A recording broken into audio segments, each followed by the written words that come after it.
welcome back to my channel. So for today's video, I want to share 5 merchandising jobs you can get with or without a degree. So if you're interested, then keep on watching. Before we get into the video, I want to give you guys a definition of what merchandising is, or visual merchandising. So basically it means just organizing and presenting product to make it appealing to customers.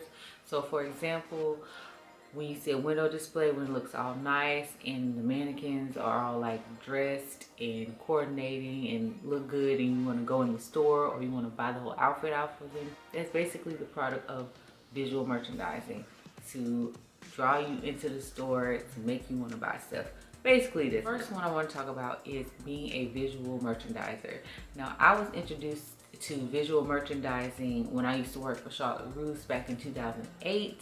We used to do floor sets. I think it was like once a month. It was like on a Sunday, and we would go like 4 a.m. in the morning, hella early, and basically just rework the whole store. I also did a lot of visual merchandising when I worked for a department store for about 5 years. Basically did a lot of the visuals in my department, me and other associates. So I was really hands-on with that. As another job you can get with merchandising is being a visual manager. Now they're basically are going to oversee the visual team and making sure that they get projects done. They're not really as hands-on. Visual projects could be like the window displays, promos, changing the mannequins, floor sets, anything. Now, a visual merchandising manager, this is something that I did at my last job. Basically, they are the right-hand man to the visual manager, and they're a little bit more hands-on with the visual team as far as helping completing projects throughout the store. Now, when the visual manager wasn't in the store, I acted as the visual manager. I pretty much stepped into her place for the most part. Next one is the retail reset merchandiser. Now, I did not know what this was when I applied for this job. I just saw merchandiser and I was just like, okay, let's do it.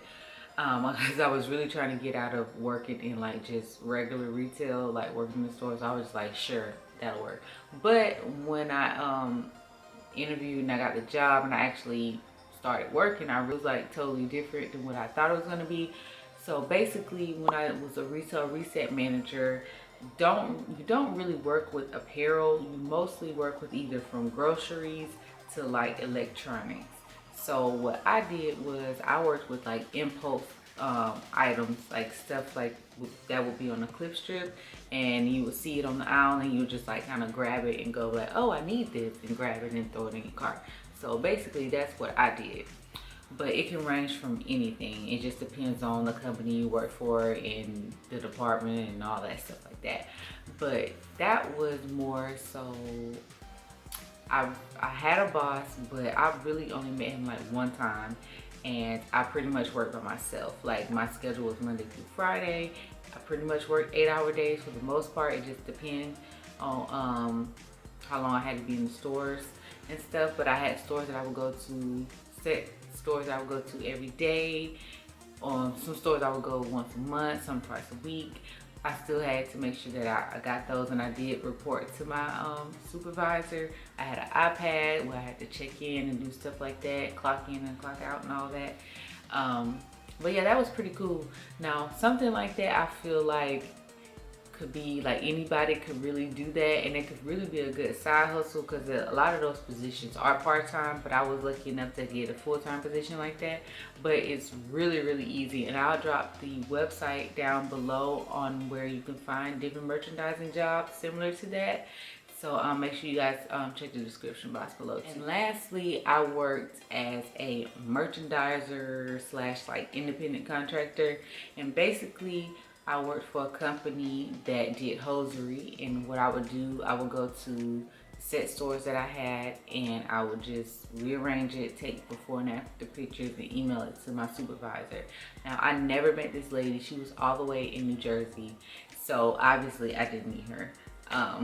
So this one, for this job, like I was completely by myself. I had one lady that trained me that worked with the company based out of Atlanta, and she came down to Columbus and helped train me. And then after that, I mean, it's pretty simple, but you know, after that I was pretty much on my own. So I didn't get any taxes taken out of my check, so basically I'm responsible to make sure that that gets handled when I do my taxes, so I kept all of my paycheck stubs and all of that. So when you are independent contractor like that, you want to make sure you keep up with all your paperwork because you want to stay in good with the IRS. Yeah, I basically was kind of like my own boss, set my own schedule. I did have to make sure I hit my stores for the month, but I would do it whenever I could in between me working my full-time job. And again, this is also a good side hustle if you just wanted some extra cash doing something like this, because this was part-time and it was easy for me to like work it into my schedule and just go whenever I wanted to go. And it was a nice little piece of change, you know, to have on the side.